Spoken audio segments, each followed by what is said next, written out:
Assalamualaikum warahmatullahi wabarakatuh. Waalaikumsalam warahmatullahi wabarakatuh. Selamat pagi semuanya.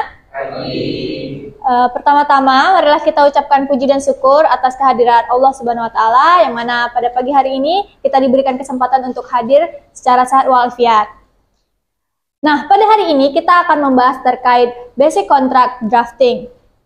Pastinya teman-teman sudah tidak asing dengan istilah kontrak, di mana itu adalah proses untuk membuat perjanjian. Dalam membuat perjanjian tersebut, pastinya ada langkah-langkah tertentu ya. Jadi, untuk mengetahui lebih lanjut lagi terkait basic kontrak tersebut, kita akan mendengar penjelasan dari narasumber kita, yakni Ibu Marniarani SHMH CCD, yang akan menjelaskan terkait basic kontrak tersebut. Bagaimana kabarnya hari ini, Bu? Baik, kamu gimana? Alhamdulillah baik. Nah, untuk tidak memperpanjang waktu, mari kita langsung dengarkan saja penjelasan narasumber kita terkait basic kontrak tersebut. Kepada Ibu saya persilahkan. Baik, makasih Nila. Ya, Bismillahirrahmanirrahim. Assalamualaikum warahmatullahi wabarakatuh.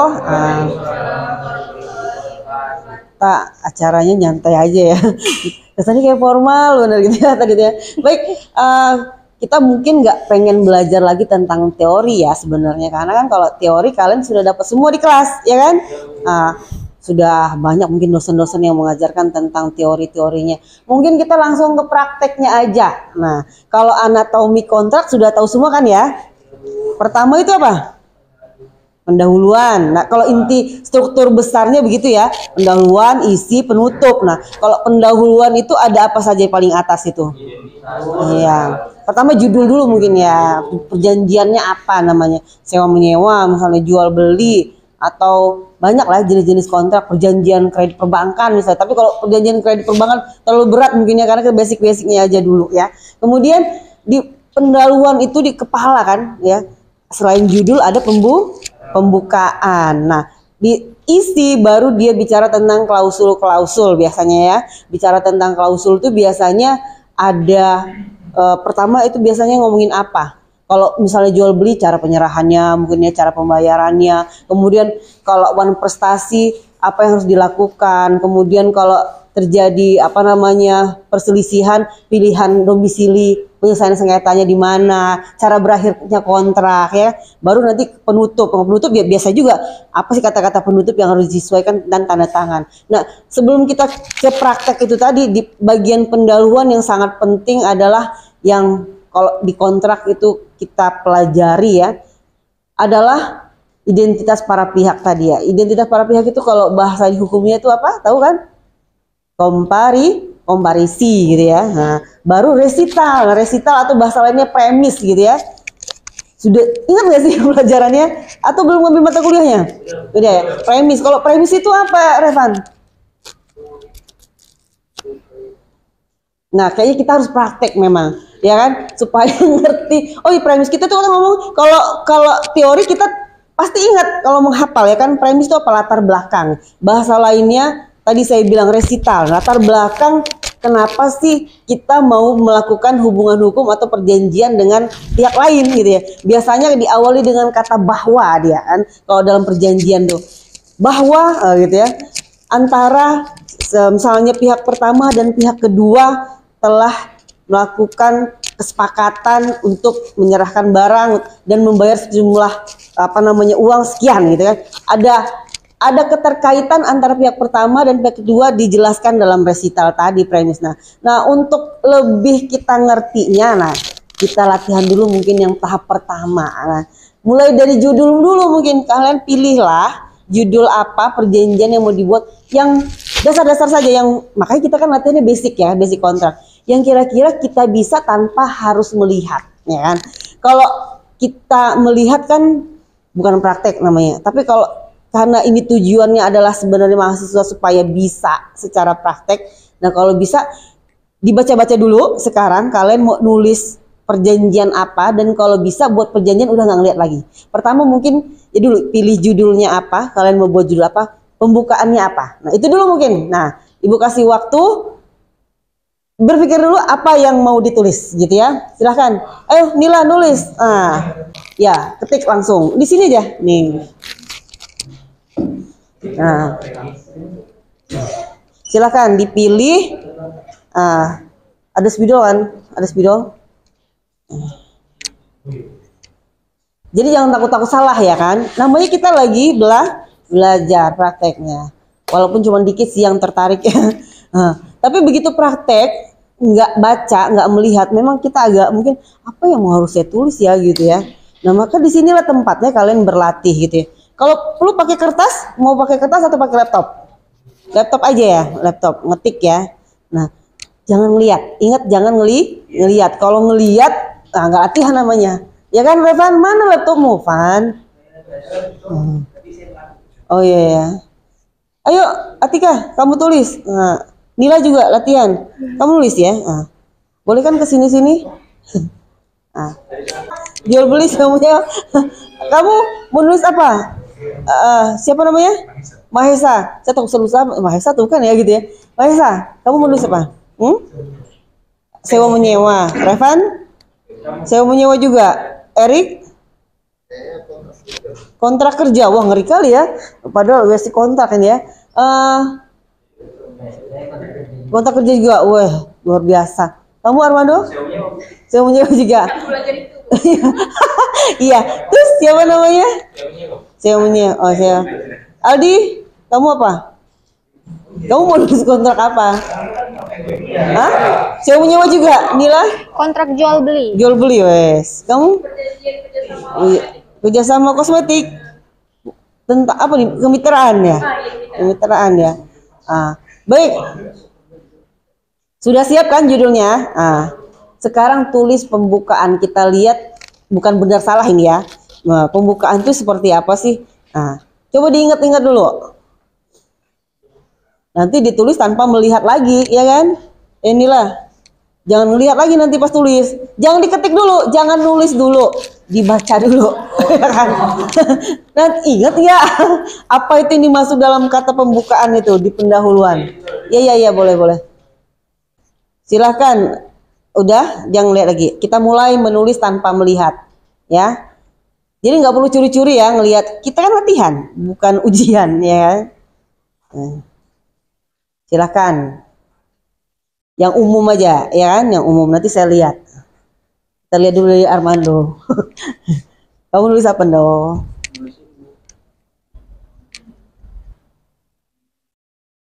Kamu udah ingat? Ingat, cuma ininya doang. Tulis, jangan melihat. Coba ketik di kertas yang baru, Word. Control New, ya kan? Ini kertas baru, Ibu. Itu udah ada tulisannya. Ya, ini saya bisa ini. Gimana? Ini yang ini saya pindahkan, dimutarkan dulu. Yang ini baru saya tulis. Oh gitu. Ini udah nggak ngelihat ya tadi ya? Enggak, yang ininya. Jangan melakukan perbuatan dulu.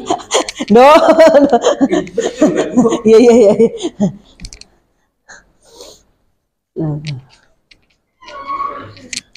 Coba mana kata pembuka, judul, ketik dulu judul. New aja new. Mulai dari awal. Ini kita pembuka dulu ya, belum isi ya. Belum isi, ini baru kata pembuka. Coba lihat. Ya nggak apa-apa, tulis saja. Kamu udah pernah lihat contohnya nggak pernah? Pada hari ini Senin tanggal 26 Agustus, maka mereka pakai huruf lagi kan? Tahun 2019 misalnya, ya kan?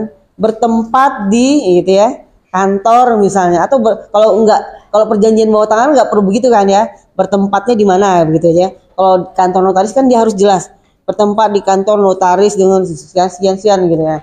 Nah, udah paham ya pembukaannya? Komparisi. Nah, coba tulis komparisi. Si Revon udah komparisi aja. Ini nulis komparisi itu apa? Isi. Erik dulu. Oh belum. Oh Erik, pembukaanmu apa? Oh pakai pada hari ini juga ya. Udah ditulis belum? Nah kalau komparisi para pihak ya. Nah para pihak itu siapa yang membuat perjanjian antara siapa dan siapa. Nah coba punyamu Erik dan nulis. Oh boleh, yaudah baca dulu. Kayaknya mudah ya, tapi begitu nulis bengong gitu, apa yang mau saya tulis gitu ya. Ya. Nah, siapa yang mau ngomong Revan? Coba Revan bacain punyamu. Enggak, baca aja punyamu. Nah, tulisanmu kayak mana? Nama Ibu Malisa, tanggal lahir Bekasi 11 Oktober 1997, alamat Jalan Batu, pekerjaan wirausaha. Itu ada nik. Nanti masuk ke itu pihak yang melakukan tindakan hukum dewa ini adalah Jamalisa. Jamalisa sebagai sebagai pihak pertama. Nah, dalam hal ini atau selanjutnya disebut sebagai pihak pertama, gitu ya. Atau kalau sewa menyewa disebut sebagai penyewa, gitu ya. Kalau pihak keduanya,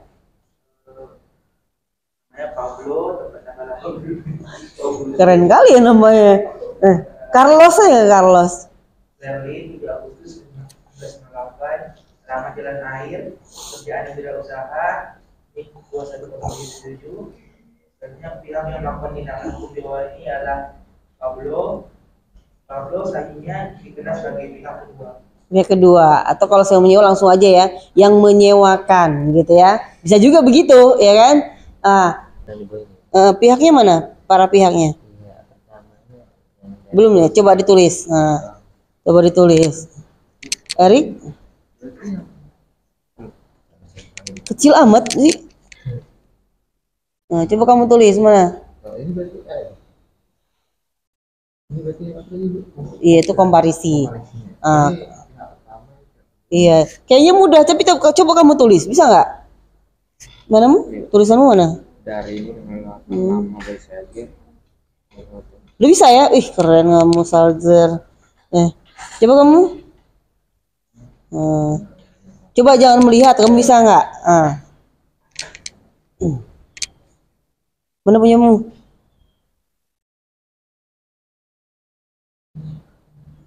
Mahesa mana? Oh, bisa ya, keren lo kamu. Tanpa melihat ya kan? Kok kayak bengong? Tanpa melihat langsung. Mana Nilam punyamu? Udah. Agak tulisannya berantakan. Ini dari pihak tuh tadi. Nila sebut nama dulu, baru saya identitasnya, baru selanjutnya disebut sebagai pihak pertama, baru bagian kedua kayak Adi Subjipta, identitasnya itu baru selanjutnya disebut sebagai pihak kedua, baru pihak-pihak tersebut baru masuk ke situ. Nanti harus bisa benar-benar loh. Gak boleh nanggung-nanggung ya, Nila. Saya katanya titik komanya pun nggak boleh salah. Nggak apa-apa. Dengarnya kayak gitu sih dari dosen kemarin. Dingin ya kamu. Kamu mau roti ya? Nggak mau. Baik, udah bisa semua? Erik, udah bisa? Kamu udah? Nah, sekarang abis komparisi apa? Remis atau resital ya kan? Nah, coba nggak ngelihat ya, nulis apa itu premis dan resital.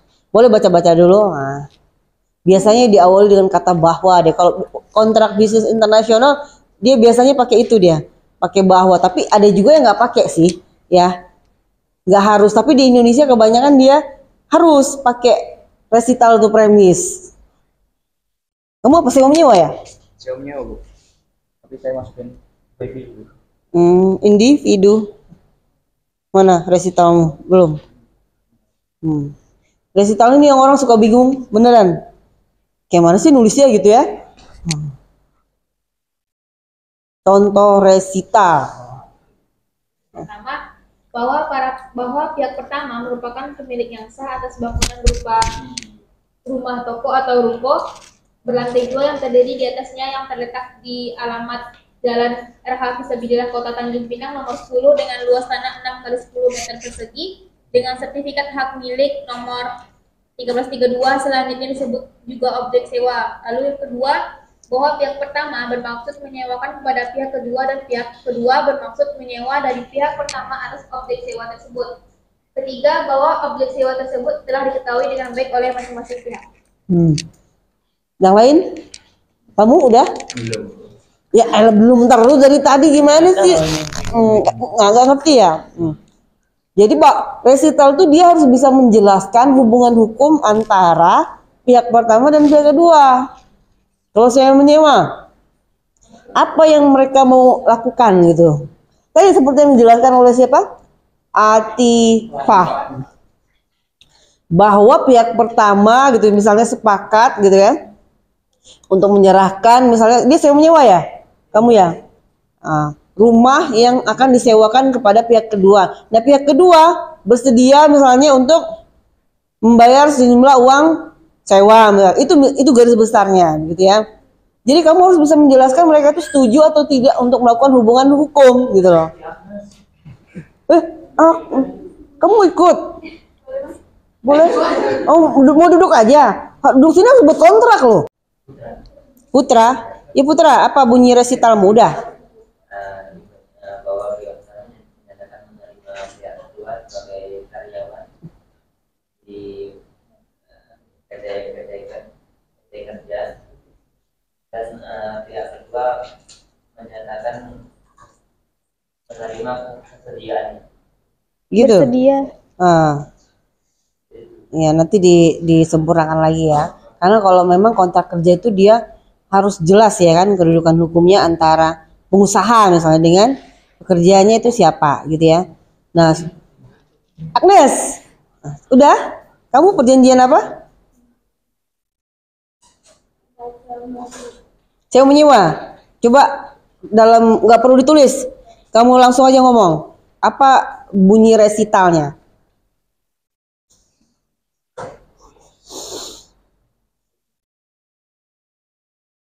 Enggak, jangan takut salah. Coba sebut. Harusnya Agnes ngomong. Pertama, menyerahkan sebuah gedung untuk digunakan oleh kedua sebagai tempat usaha. Kemudian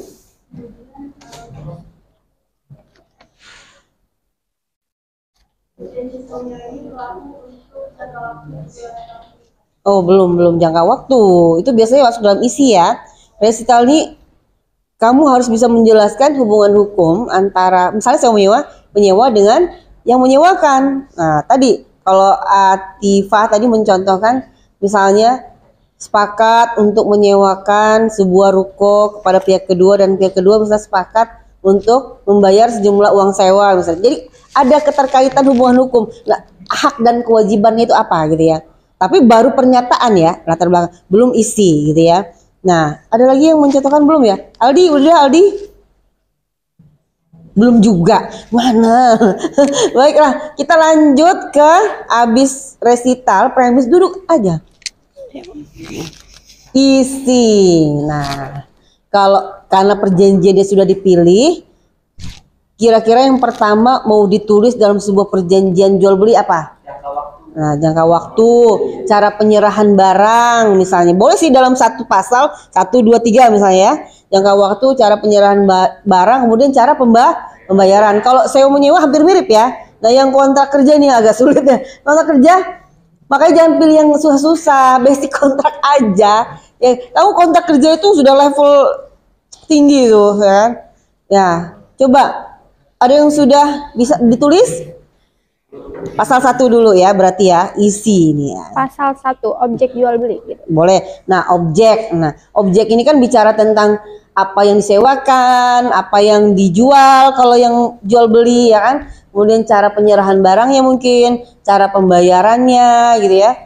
Kalau enak, saya mau nyewa dengan jual beli itu memang basic ya, karena dia jelas objeknya ya kan. Kemudian apa yang harus diserahkan, hak dan kewajibannya enak juga ditulis. Nah kalau udah kontrak kerja ini, waduh, ribet 1, 2, 3, apa poin-poinnya harus ditulis gitu. Boleh sih berubah. Erik, kamu cari kontrak basic aja. Putra juga ya. Kamu sewa menyewa atau apa? Sewa menyewa semua nih. Sewa menyewa semua. Ada yang udah? Jangan ngelihat ya. Cara penyerahan pertama mungkin jangka waktu sewa menyewanya. Tapi di poin ketiga biasanya ya. Pertama dia objeknya apa, yang disewakan misalnya apa, kemudian harga sewanya berapa. Di poin keduanya mungkin, kemudian yang ketiga biasanya baru jangka waktu penyewaan. Misalnya kalau sewa menyewa ya. Kamu mana tadi Armando? Kamu jual beli atau sewa menyewa? Sewa menyewa, Bu. Sewa menyewa juga ya. Hmm.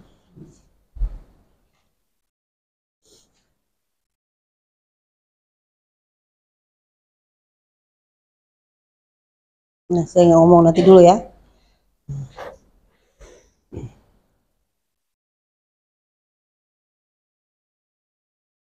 Matiin dulu kali ya kalau nggak ngomong ya. Itu baru saya ke sana. Oh, ini kamu ketik nih, cepat juga ngetiknya. Pihak kedua memiliki yang kedua. Wah, yang kedua juga. Kamu cuma buat 2 poin nanti. Ya udah poin aja dia. Revan, mana Revan? Apa sih perbedaannya? Intinya sewa menyewanya berlaku selama 4 bulan dimulai dari 1 Agustus 2003 sampai November 2023. Selanjutnya 1.2 pihak kedua memiliki opsi untuk memperlanjut perjanjian sewa menyewa dengan memberitahu pihak pertama 1 bulan sebelum Jangka waktu ya. Boleh sebenarnya, ya kan, objek perjanjian langsung saya. Ini kan baru jangka waktu, boleh langsung buat poin keduanya misalnya harga sewa, kemudian objek sewanya apa ya.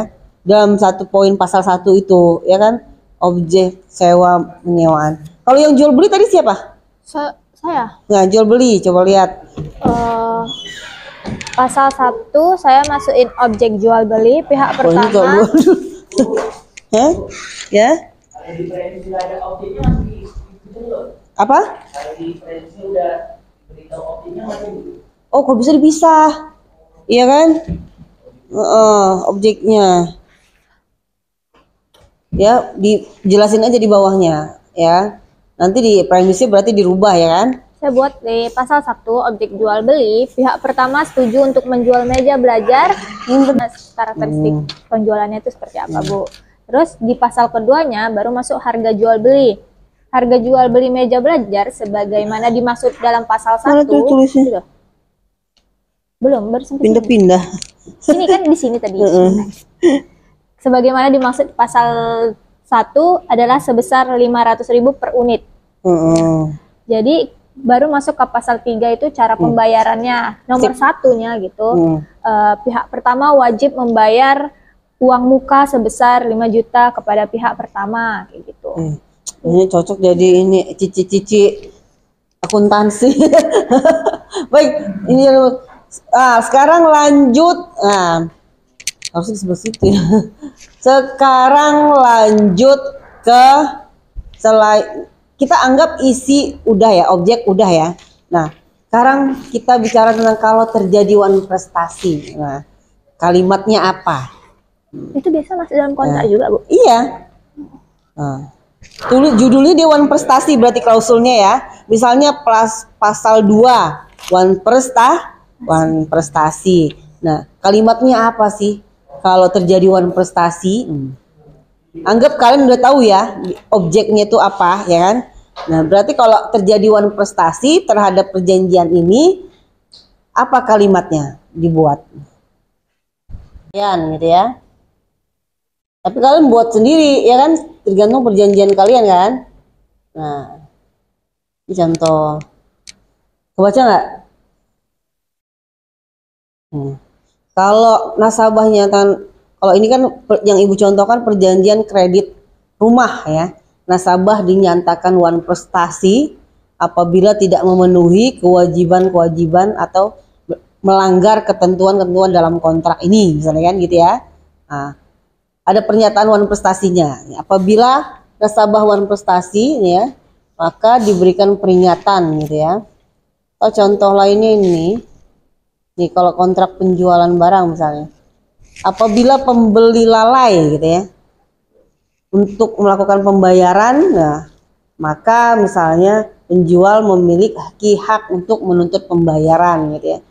Apabila pembeli gagal untuk memenuhi permintaan penjual, nah, para pihak akan melakukan negosiasi ulang mengenai persyaratan pembayaran. Ini contoh kontrak penjualan.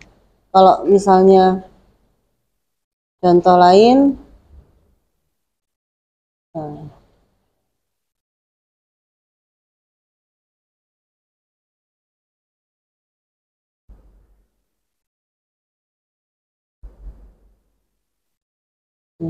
contoh penyewaan aja. Nah, kalau perjanjian sewa menyewa, Nah, seperti apa bahasa ini pakai gitu ya? Buat kalimat sendiri ya kan? Kamu apa? Jual beli. Nah, coba baca Nila. Pasal 4 wan prestasi 1. Jika salah satu pihak tidak memenuhi kewajibannya sebagaimana dimaksud dalam perjanjian ini, maka pihak tersebut sudah melakukan wan prestasi. 2. Pihak yang melakukan wan prestasi wajib mengganti kerugian yang dialami oleh pihak yang dirugikan. Baru ketiga, kerugian dapat diganti meliputi 1. Biaya yang dikeluarkan oleh pihak yang dirugikan untuk memenuhi kewajibannya sendiri. Kedua, keuntungan yang dirugikan oleh pihak lain. 3.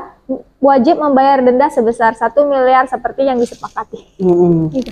Gila banget ya. Dendanya 1 miliar. Luar biasa. Jadi ada ketentuan kalau terjadi pelanggaran terhadap isi kontrak. Nah, apa yang harus dilakukan itu? Kalau misalnya dia jual beli atau kredit kendaraan bermotor kan gitu ya.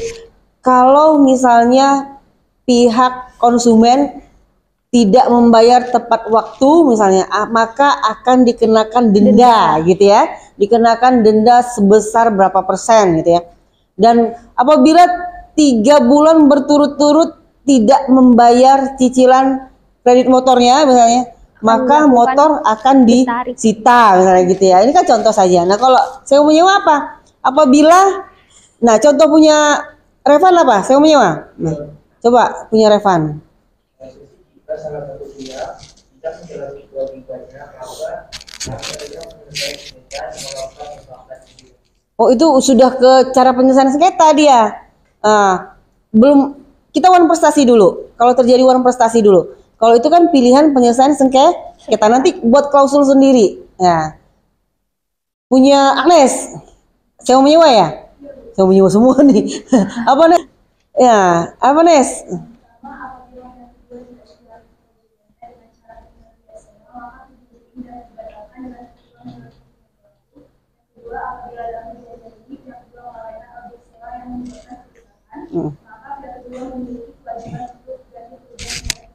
Nah, boleh. Nah, sudah paham lah ya sampai sini. Baru klausul selanjutnya boleh pilihan domisili. Biasanya juga dia berkaitan dengan cara penyelesaian sengketa. Tadi kalau Revan bilang diselesaikan dengan musyawarah mufakat misalnya, itu kan pilihan penyelesaian sengketa. Nah, kalau misalnya dengan cara musyawarah mufakat tidak selesai, pilihannya adalah misalnya pengadilan negeri setempat misalnya. Boleh ditulis tapi dengan kalimat yang bagus ya. Ini contoh punya ibu ini ya. Ibu kasih contohnya.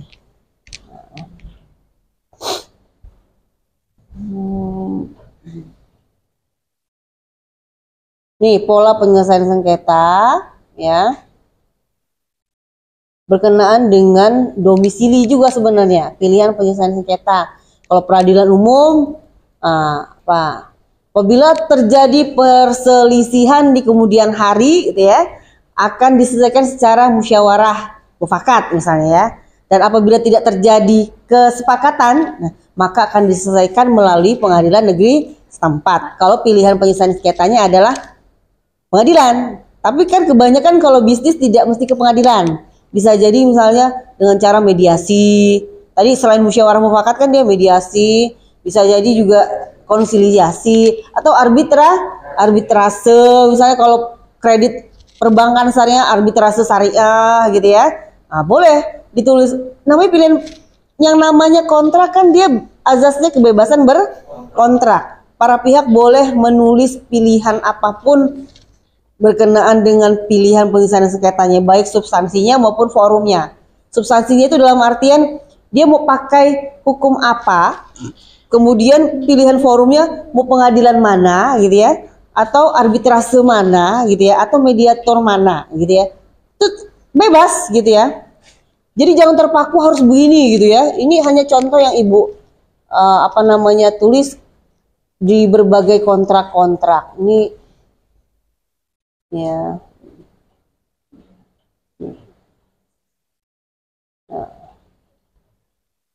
Nah, tadi saya bilang domisili sangat terkait erat juga dengan pilihan penyelesaian sengketa. Biasanya terkait dia, ya. Nah, sebelum ke pilihan penyelesaian sengketa, ada lagi sebenarnya. Dia nggak tiba-tiba ngomongin tentang penyelesaian sengketa deh ya. Nah, kalau terjadi keadaan memaksa, force major. Nah, jadi sebelum ke penyelesaian sengketa, ditulis dulu keadaan memaksa dulu. Nah, kalau terjadi force major kan pertama ada one prestasi kejadiannya. Kalau one prestasi ini harus dilakukan. Kalau terjadi beda kan one prestasi dengan force major. Apa bedanya coba? Apa Do? Kalau misalnya investasi itu akibat dari kelalaian pihak. Kalau force major itu dalam keadaan yang tidak dipikirkan ataupun ibaratnya keadaan luar biasa. Di luar kehendak para pihak gitu ya. Contohnya apa Rik? Malam, kerusuhan gitu ya. Perang. Iya, di luar kehendak para pihak. Tiba-tiba banjir gitu ya. Barang nggak bisa sampai tepat waktu. Apakah bisa disebut dengan one prestasi kalau kondisinya seperti itu? Nah, apa akibat hukumnya kalau itu force major? Bedanya dengan one prestasi kan dia harus membayar ganti kerugian. Kalau keadaan memaksa atau force major, dia nggak mesti bayar ganti kerugian dan bunga-bunganya. Nah, itu makanya harus diatur dalam kontrak. Takutnya, walaupun dalam KUH Perdata sudah diatur ya, kalau nggak diatur dalam kontrak takutnya nggak bisa digunakan gitu ya. Kan nggak ada dalam pasal gitu ya. Kalau terjadi banjir, nah bahkan kalau dalam kontrak-kontrak tertentu, misalnya kontrak di bidang asuransi yang disebut dengan polis, nah harus jelas apa yang ditanggung dalam polis. Misalnya banjir, kebakaran, kalau nggak ditulis nggak mau bayar tuh perusahaan asuransi klaimnya. Memang harus detail dia. Kan nggak disebut force majornya termasuk banjir. Kalau bisa disebut, nah detail. Force majornya apa? Kebakaran kah? Banjir kah? Gitu ya. Jangan sampai nggak disebut akhirnya nggak bisa diklaim ganti rugi. Ya akhirnya itu. Kalau misalnya kayak gini ada Syahrini mau nyanyi di mana di Bali gitu ya. Tapi pada saat dia mau berangkat naik pesawat, kemudian tiba-tiba dia dapat telepon bapaknya meninggal. Ini kejadian nyata ya. Kejadian nyata, ada gugatannya gitu. Kemudian pihak IO di Bali menggugat Syahrini one prestasi. Apa iya kalau meninggal orang tuanya bisa disebut dengan one prestasi? Ya kan? Karena kan one prestasi itu pengertiannya adalah ada hubungannya dengan para pihak. Misalnya Syahrini ya yang kecelakaan gitu ya. Berarti kan dianya yang nggak bisa melakukannya, nyanyi, manggung tadi. Nah, kalau bapaknya meninggal bisa nggak disebut force major gitu. Makanya digugat oleh IO di Bali tadi. Karena kan dia sudah keluar biaya untuk gedung dan sebagainya. Kan kita harus bisa menjelaskan kondisi force major itu yang mana supaya tidak timbul masalah di kemudian hari. Nah, sekarang ditulis. Kalau force majornya apa? Udah ditulis? Kayaknya udah kayaknya dari tadi udah terus. Ranking 1 soalnya dia. Beban dia berat ya. Berat ranking 1. Gak bisa buat kontrak. Nanti kalah dengan AI saya bilang. Ya kan? Udah selesai Hesa. Major.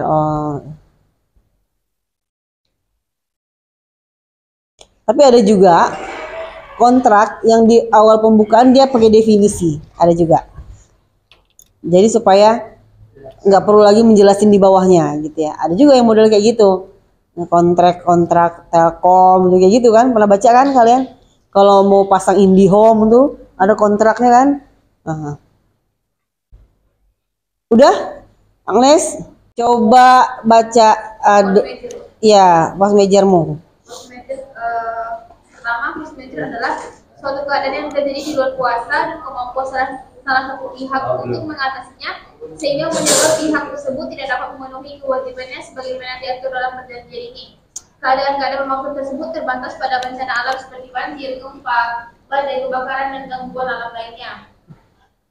Dan gangguan keamanan yang merupakan aktivitas ekonomi. Lalu kedua, penyewa menempati atau menggunakan objek sewa tersebut atas bahaya dan risikonya sendiri terhadap kejadian di luar kekuasaan manusia. Demikian, penyewa tidak berhak meminta ganti rugi berupa apapun dan berapapun juga jumlahnya kepada yang menyewakan apabila karena kejadian yang Pada umumnya menurut hukum disebut sebagai keadaan memaksa atau force majeure yang menyebabkan objek sewa tidak dapat dipakai, ditempati atau menjadi musnah. Lalu ketiga, apabila terjadi force majeure yang menyebabkan terhambatnya pelaksanaan perjanjian ini, para pihak sepakat untuk tetap berusaha melaksanakan perjanjian dengan sebaik-baiknya dan mencari alternatif penyelesaian untuk mendukung keberlangsungan perjanjian ini. Itu kamu tulis sendiri? Iya, Bu. Gila, kalimatnya hafal. Rik, kamu Rik. Ini, kamu pilihan pola penyelesaian sengketanya apa? Mana? Bawah. Belum. Wah, belum sampai. Kamu? Belum juga? Iya. Dua dia belum aja dari tadi. Aldi. Apa pilihan penyelesaian sengketanya? Yang tidak belum dapat dalam perjanjian ini menyebut jika terjadi perbedaan penafsiran atas seluruh. Kamu sendiri nggak bisa baca tulisan kamu, gimana coba?